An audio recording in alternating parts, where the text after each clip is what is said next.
This week on Hermitcraft. Zloy, hi! How's the move going? Hope it's okay. Ready to do Hermitcraft Recap? She turned you into a what? There we go, Zloy the Fourth.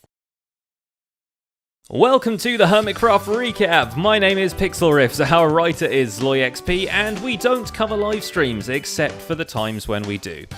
Last week, both of us were too busy moving houses, so we had to skip an episode and delay this one a bit. But we're back, and with all that out of the way, let's take a look at all the events and mishaps that occurred on the Hermitcraft server this week. Starting with some people who are also still dealing with the aftermath of previous events. Zedaf in particular got pranked by Tango Tech, who filled his entire cave system with a bunch of chests. That's what you get for wanting to visit your friends overseas, Zed. That'll teach you. Zedaf, your trip to America is approaching very soon. Oh, by the way, I'm going to America for those of you that don't know, very soon. In case that wasn't clear. Tango justifies it as helping Zedaf to pack up before the trip to visit himself and Impulse, but let's face it, it was more of a taste of shenanigans to come once all three of them are in the same room together. To find a use for some of the chests, Zedaf takes a trip to the community Enderman farm and sorts out the enchanted book dump around the enchanting table. It's not quite as advanced as the duodecimal system, but it's up there.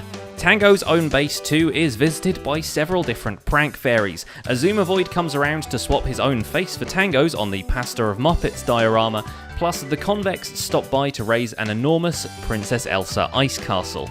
It's no giant Olaf, so chances are Tango might actually keep it. I'm gonna say it, I kinda hope they prank me at some point because these pranks have been pretty spectacular.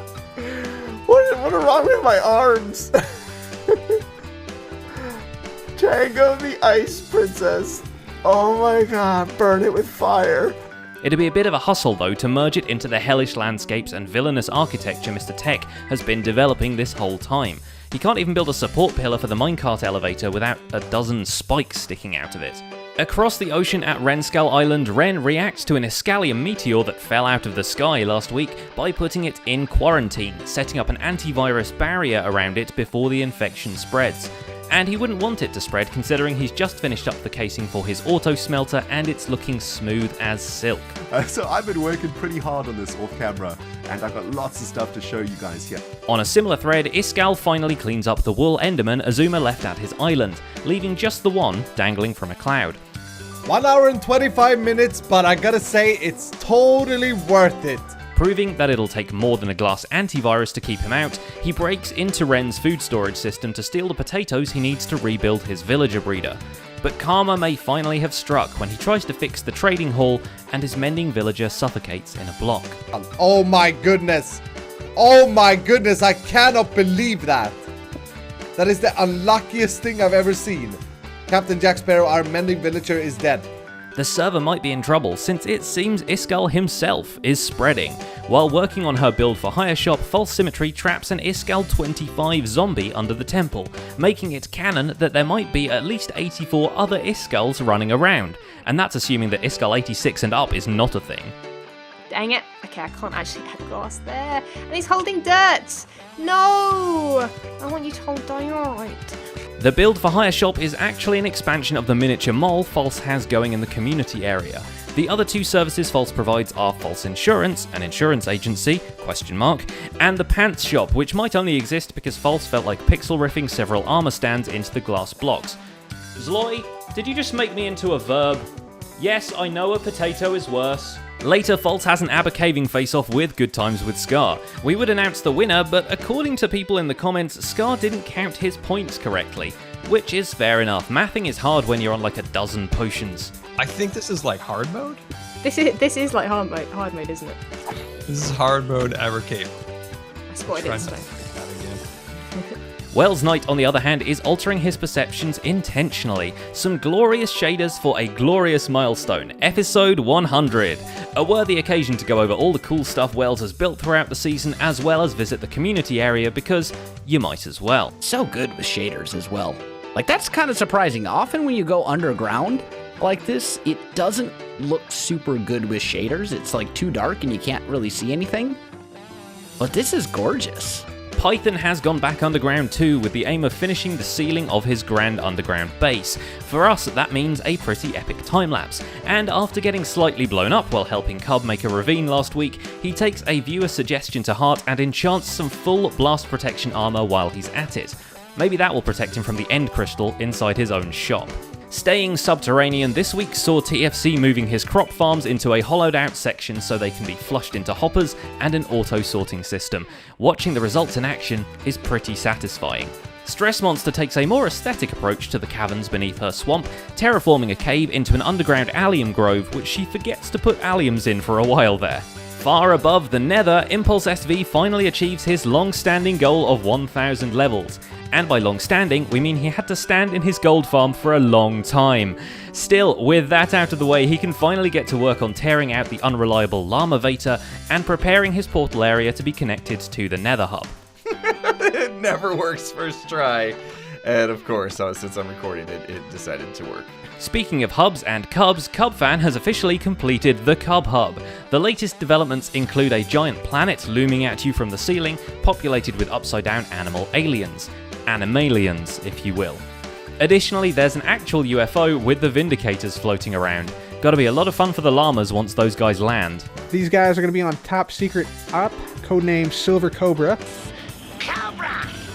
Attack! And then, current mission status, lost in space. Joe Hills gets a sneak peek at Cub's progress with the emphasis on sneak. Joe's plan to stealth his way into Cub's base and find a squid farm is thwarted when he can't actually find it. With all other options exhausted, Joe has to resort to, just asking nicely, but luckily Cub has some ink lying around.